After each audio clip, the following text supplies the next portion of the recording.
Hello and welcome, it's Adam from betterproposals.io here, and we are back today with another episode of Proposal Breakdown.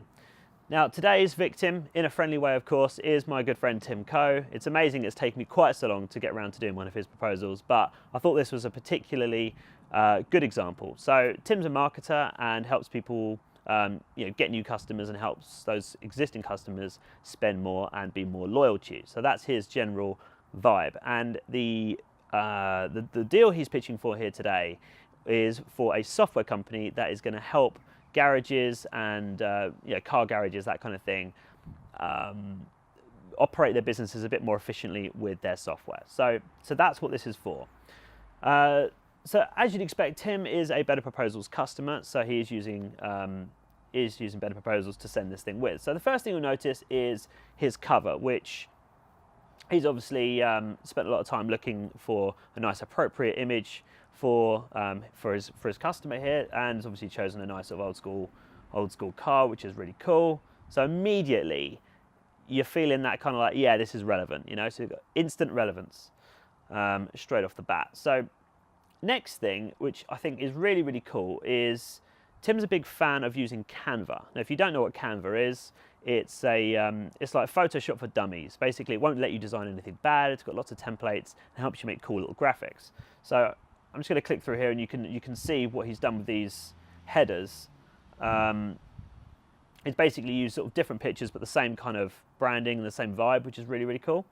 So that's nice and sort of creates an element of consistency in the proposal. So in terms of the content then, the first thing he's done here, which is really, really good, is he's put a short version of the proposal. So usually I'm talking about an introduction or a summary of some description which helps you get across the point of the value that you're going to actually offer to that client. So I think what's very, very good here is that he's done that.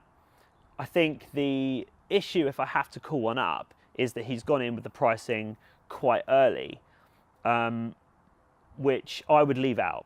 I would do everything he's done here, but then I would take out that pricing element and just leave that to the investment tab or the deal or whatever it is. It's a contra deal, so not a contra deal, it's like a ratchet system, so he gets commission per deal. So the more he does, the better it gets. So it's quite a complicated pricing structure, but I think he's brought that in just a little bit too early.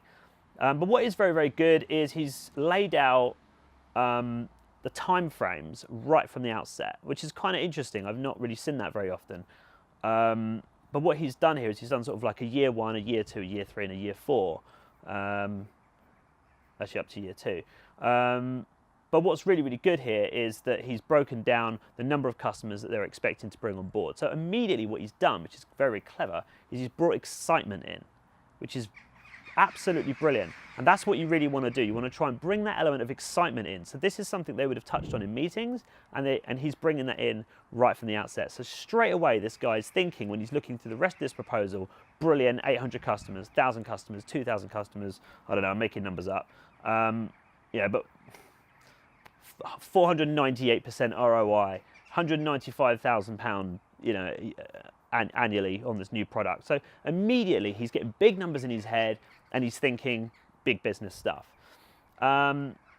Cool. So the next thing I want to go into here is I'm not going to dig too much into a lot of this content because it's very, it's very, very, very dense, very heavy, lots of words. I would say half of this doesn't need to be here. I think it's very, very heavy on that front. And while I think the detail is good, and I think the attention to detail is very good, I think it's probably a little bit too much. It's almost like a mini course in marketing, which honestly, it is good, but when you're trying to actually just get the deal done, a lot of that can actually cause more friction than it's worth. Now, it does go without saying that the guy has actually agreed to this, so you can criticize all you want, but when you actually win the deal, it sort of negates the point a little bit. But I would say this is, if he hadn't had such a good relationship with the guy in advance, I would say this is probably just a little bit heavy on the word side. Okay, so there's a new sales process here, there's new branding, there's going to be some direct mail going on. Again, there's just tons of information on each of these. Another thing he has done here, which again I probably wouldn't do, is bringing that pricing in quite early. So after each of these sort of mini campaigns that he's put together here, like, you know, your direct mail, the marketing, whatever, he's put the price at the end of each section, which is okay, but I think what he's done very, very well is set the whole story up, you know, like this is the situation, this is what you're going to have at the end of it, and then you're sort of bringing the guy back down to reality with the pricing a little bit as he's going through, so it's sort of teeing it up really well and then pulling him down again. So video, Facebook advertising, all good stuff, really great information. Good example here in case the guy doesn't know. There's a video here which ironically is me, which is a testimonial, which is very, very good. I know they're hard to shoot. We try and get our customers to do them as well. They're hard to put together, but anytime you can get your customers saying something about you on video, especially if it's, you know, professionally shot, it's worth its weight in gold. So whatever you can do to get that done, you can use it for years. Okay, so that's the guts of his proposal. And then what he's got here, which I would probably split up, is he's got his contract, and then he's got the digitally signing element of this proposal at the bottom of the contract. Now, that is normal on paper, but it's not necessary when it's digital. So I would have split this into two sections. I'd have next steps, and then I'd have the contract separately. So next steps is, which he's got here, like, you know, click and sign, and right at the bottom here, you know, click and sign and type your name or whatever. I would have that on a next step section, explaining what the next thing to do is going to be. Other than that, I think it's really good. I just think there's a lot of detail there, which probably could come out. And I would have a separate page for the pricing rather than putting it all in, because actually there's no one single cost here. If there's a single cost the guy needs to pay, it's not just, it should be this much, this is the monthly cost, whatever. So it's split up into different places instead of just sort of being, right, this is the price page, and this is what I know I'm going to have to pay. So there's no payment terms. If there is, I suspect it's buried at the front here. Not sure. Maybe.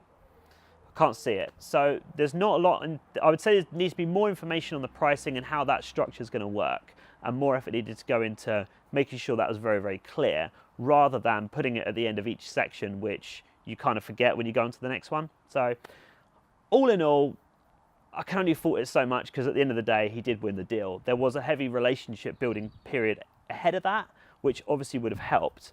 But if Tim didn't have such a good relationship with this guy, some of this might have been a little bit confusing. But all in all, cannot fault the effort that's gone into this.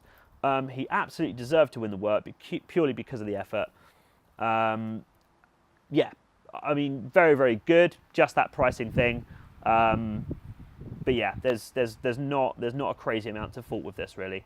Cool. So that is Tim's proposal done and dusted. Hope that's helped, and you've maybe learned a couple of things on what you can do with your proposals differently. Now, if you do want to get your proposal in the queue and reviewed by myself in this wonderful format, then send your proposal through to adam@betterproposals.io and I will get it in the queue. Thanks for watching, guys. Take care. See you later.